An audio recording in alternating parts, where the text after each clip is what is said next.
Brandon's been my son forever, seems like. Although he's my stepson, I still love him like he's my blood. Some sad news to report now. Kelly Clarkson's ex-husband, Brandon Blackstock, has died. A talent manager who was previously married to Kelly Clarkson and the father of her 2 kids has died. He was 48 years old. This morning, fans are sending love and condolences to singer Kelly Clarkson after the death of her ex-husband and former manager, Brandon Blackstock. I'm good. Everything's fine. News of Brandon's death comes less than a day after Kelly announced she's rescheduling upcoming dates for her Vegas residency show. Country music legend Reba McEntire has faced her share of heartache, but nothing could prepare her for this. The sudden death of her former stepson, Brandon Blackstock, has shaken her to her core, not just because of who he was, but because of the heartbreaking circumstances surrounding his final days. What the public saw was a brief, quiet tribute, but behind the scenes, there's a far more emotional, complicated, and shocking story. And just when Reba thought her heart couldn't break any further, another devastating loss struck. The news broke like a lightning bolt through the heart of the country music world. On August 7th, insiders confirmed that Brandon Blackstock, known to many as Kelly Clarkson's ex-husband, but to Reba McEntire as a stepson she once helped raise, had passed away after a private 3-year battle with cancer. The announcement came as a shock, not just to fans, but even to some within his extended family. There had been no public updates, no interviews, no whispers in the tabloids about any health struggles. The call came quietly, but the impact was seismic. When Reba McEntire learned that Brandon Blackstock, the boy she'd once helped raise into a man, was gone, friends say she went completely still. There was no immediate outburst, no flood of public words. Just silence, the kind that says more than any reaction ever could. For a woman who has lived through career-altering triumphs and tragedies in full view of the world, this was different. This was personal in a way that cut past the public persona and went straight for her heart. Those close to her say she had to hear the words more than once before they sank in. "I'm so sorry, Reba. He's gone." In that instant, years collapsed into a single moment. Holidays, family dinners, the sound of Brandon's laughter echoing through the house she once shared with Narvel. She thought of the boy who'd shyly call her Reba at first, before slowly letting the word stepmom feel natural on his tongue. She thought of the teenager who'd play guitar in the corner of the living room while she prepared for a show, and the young man who'd stand backstage beaming with pride when she took her final bow. Her mind also drifted to the day she married Narvel in 1989, instantly becoming part of Brandon's world. She had stepped into his life when he was still young, and although she wasn't his biological mother, she embraced the role as if she had been there since his first breath.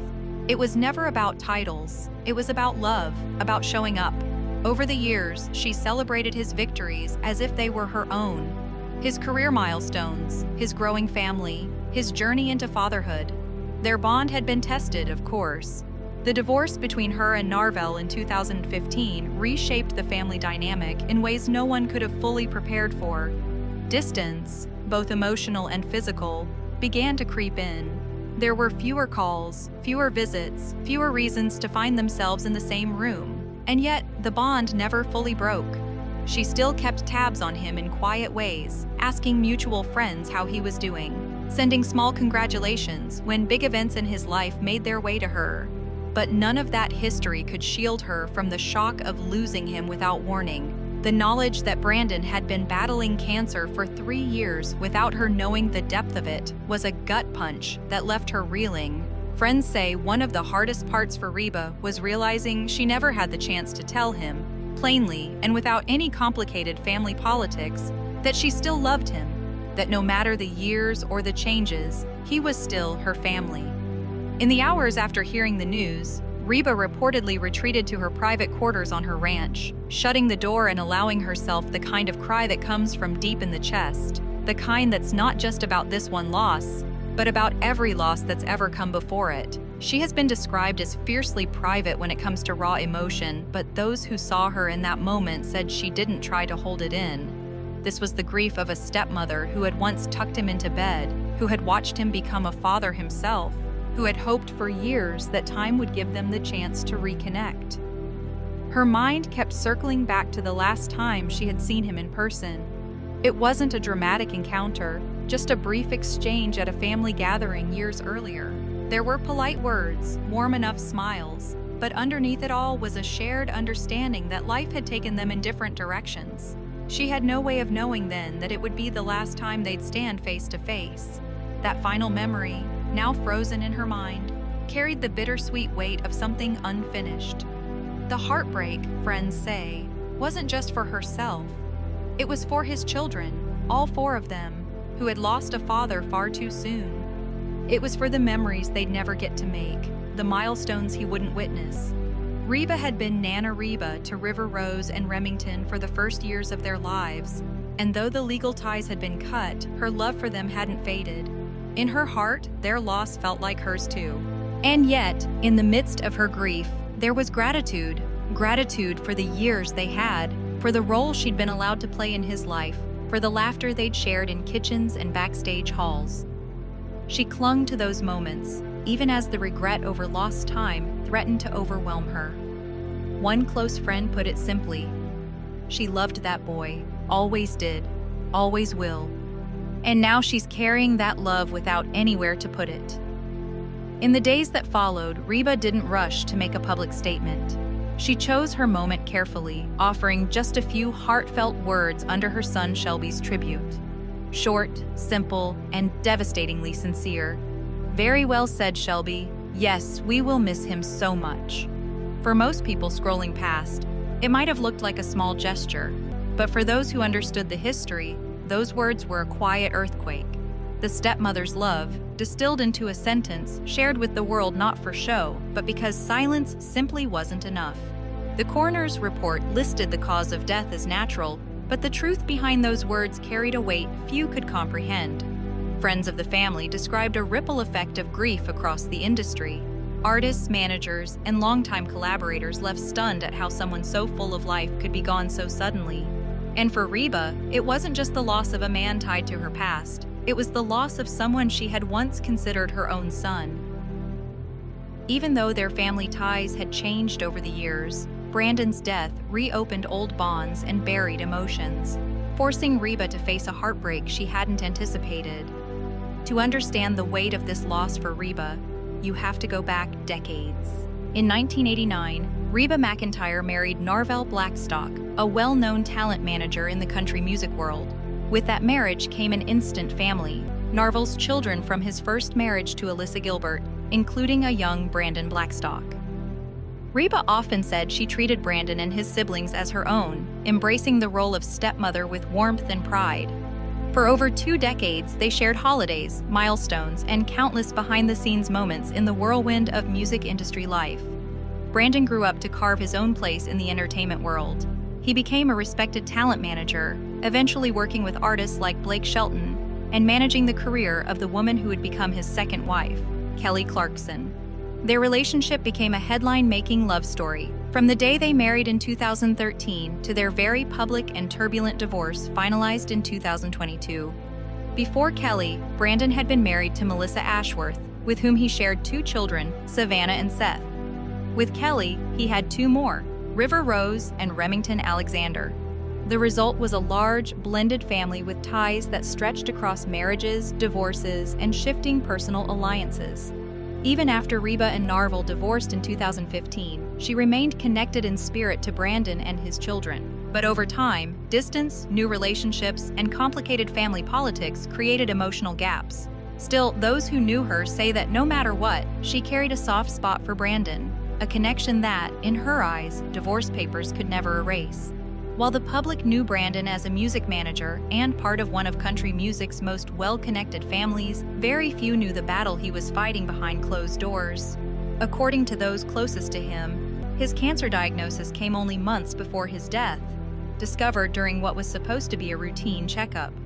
By the time doctors caught it, the disease had already progressed aggressively, leaving little room for treatment or recovery. But what truly shocked friends and family was Brandon's choice to keep his illness almost entirely private. There were no public statements, no emotional Instagram posts, no quiet leaks to the press. Even some extended family members were unaware of how serious things had become until his final weeks.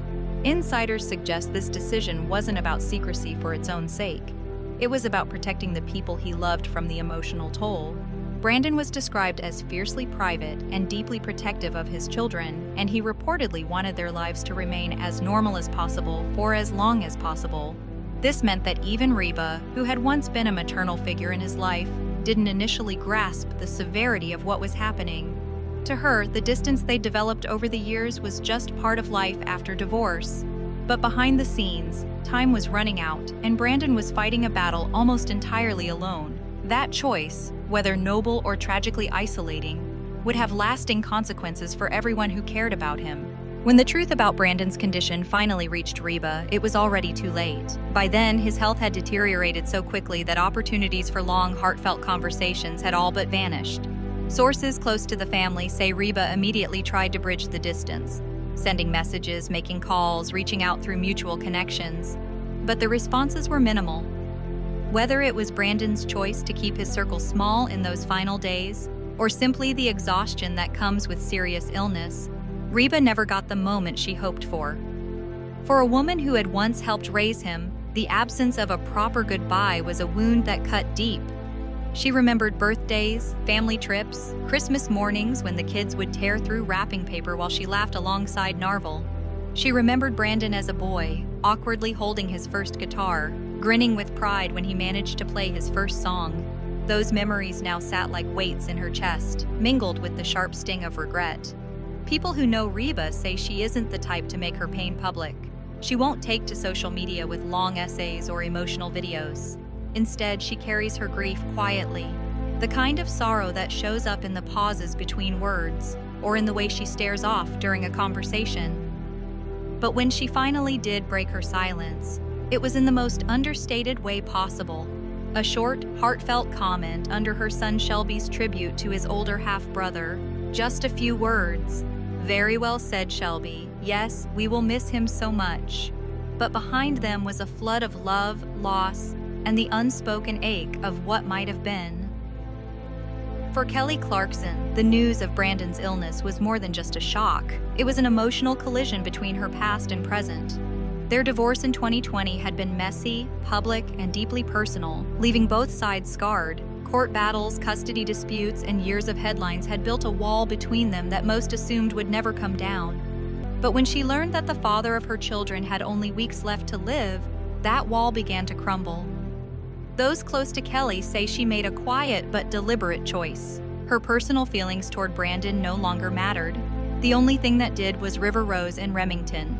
She reportedly rearranged her entire schedule, canceling commitments and carving out private moments so the children could see their dad without media attention or outside interference.